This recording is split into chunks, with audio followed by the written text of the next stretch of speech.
നമസ്കാരം. ദ ലീഡറിലേക്ക് സ്നേഹപൂർവ്വം സ്വാഗതം. ഞാൻ ബാലകൃഷ്ണൻ പെരിയ. രാജ്യത്തെ വിദ്യാഭ്യാസ സംവിധാനങ്ങളുടെ തകർച്ച ഉന്നയിച്ച് രാഹുൽ ഗാന്ധി രാജസ്ഥാനിലെ കോട്ടയിൽ നടത്തിയ റാലി വൻ വിജയമാവുകയും യുവജനങ്ങളും വിദ്യാർത്ഥികളും അത് ഏറ്റെടുക്കുകയും ചെയ്തതോടെ ജൻസിയെ ലക്ഷ്യമിട്ട് കോൺഗ്രസ് വമ്പൻ പരിപാടികൾ ആസൂത്രണം ചെയ്യുകയാണ്. ഛത്രോൻ കി കൂംജ്, വിദ്യാർത്ഥികളുടെ ആഹ്വാനം എന്ന് പേരിട്ട റാലിയിൽ വിദ്യാർത്ഥികളും യുവജനങ്ങളും ഒഴുകിയെത്തുന്നു.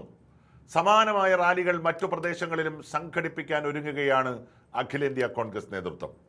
യുവജനത നിരാശയിലാണെന്നും വിദ്യാഭ്യാസ സമ്പ്രദായം അവരെ അതീവ സമ്മർദ്ദത്തിലാക്കുന്നുവെന്നും വിദ്യാർത്ഥികളുമായി സംവദിക്കവേ രാഹുൽ ഗാന്ധി പറഞ്ഞു. രാജ്യം ശരിയായ വഴിയിലല്ല മുന്നോട്ട് പോകുന്നത്.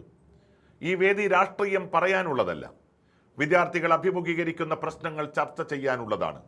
നിങ്ങൾ ഓരോ ദിവസവും നേരിടുന്ന വെല്ലുവിളികളെക്കുറിച്ച് സംസാരിക്കാനുള്ളതാണ് എന്നുകൂടി രാഹുൽ പറഞ്ഞു.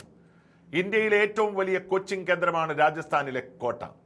നീറ്റിനും JEEക്കും മാത്രമായി ഇവിടെ 1 ലക്ഷത്തിലേറെ കുട്ടികൾ പരിശീലനം നേടുന്നുണ്ട്.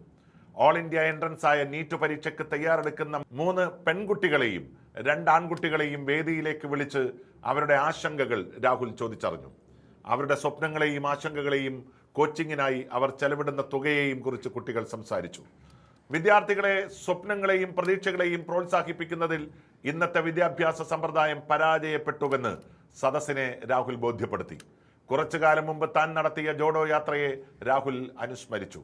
കന്യാകുമാരി മുതൽ കശ്മീർ വരെയുള്ള 4000 കിലോമീറ്റർ യാത്രയിൽ ലക്ഷക്കണക്കിന് യുവാക്കളും വിദ്യാർത്ഥികളുമായി താൻ സംസാരിച്ചുവെന്ന് രാഹുൽ പറഞ്ഞു. എല്ലാവരോടും ഒരേ ചോദ്യമാണ് ചോദിച്ചത്: നിങ്ങൾക്ക് ആരാവണം? Engineer, doctor, lawyer, IAS officer, army? 6ാമതൊരു ഉത്തരം ആരും തന്നില്ല എന്ന് രാഹുൽ പറഞ്ഞു. ഈ 5 ഉത്തരങ്ങളിലേക്ക് വിദ്യാർത്ഥികളെ ഒതുക്കുന്നതാണ് നമ്മുടെ വിദ്യാഭ്യാസ സമ്പ്രദായം. അവരുടെ പ്രതീക്ഷകൾക്ക് വെള്ളവും വളവും നൽകുന്നതല്ല നമ്മുടെ വിദ്യാഭ്യാസ രീതി. പരീക്ഷാ സമ്പ്രദായങ്ങളിലെ വീഴ്ചയും തൊഴിലില്ലായ്മയും വിദ്യാഭ്യാസ പരിഷ്കാരങ്ങളും വിഷയമാക്കി കൂടുതൽ റാലികൾ നടത്താൻ കോൺഗ്രസ് ആലോചിക്കുന്നതും രാഹുൽ വ്യക്തമാക്കി. ഇതിന്റെ പ്രത്യാഘാതം BJP ഭയപ്പെടുന്നുണ്ട്. രാഹുൽ ഗാന്ധിയുടെ റാലികൾ പരീക്ഷകൾക്കൊരുങ്ങുന്നതിൽ നിന്ന് വിദ്യാർത്ഥികളുടെ ശ്രദ്ധ തിരിക്കുമെന്ന് പാർട്ടി ആരോപിച്ചു. അലഹബാദ്, പാറ്റ്ന, ദില്ലി തുടങ്ങിയ നഗരങ്ങളിൽ ഛത്രോൻ കി ഗൂംജ് റാലികൾ നടത്താൻ NSUവും യൂത്ത് കോൺഗ്രസും ഒരുങ്ങുകയാണ്.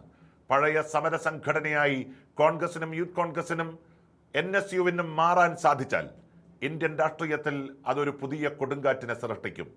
ആ കൊടുങ്കാറ്റിലെങ്കിലും അല്പമൊരു കുലുക്കം നരേന്ദ്രമോദി സർക്കാരിനുണ്ടാകുമോ എന്നുള്ളതാണ് രാഷ്ട്രീയ ഭാരതം ഉറ്റുനോക്കുന്ന ഏറ്റവും പ്രധാനപ്പെട്ട വിഷയം.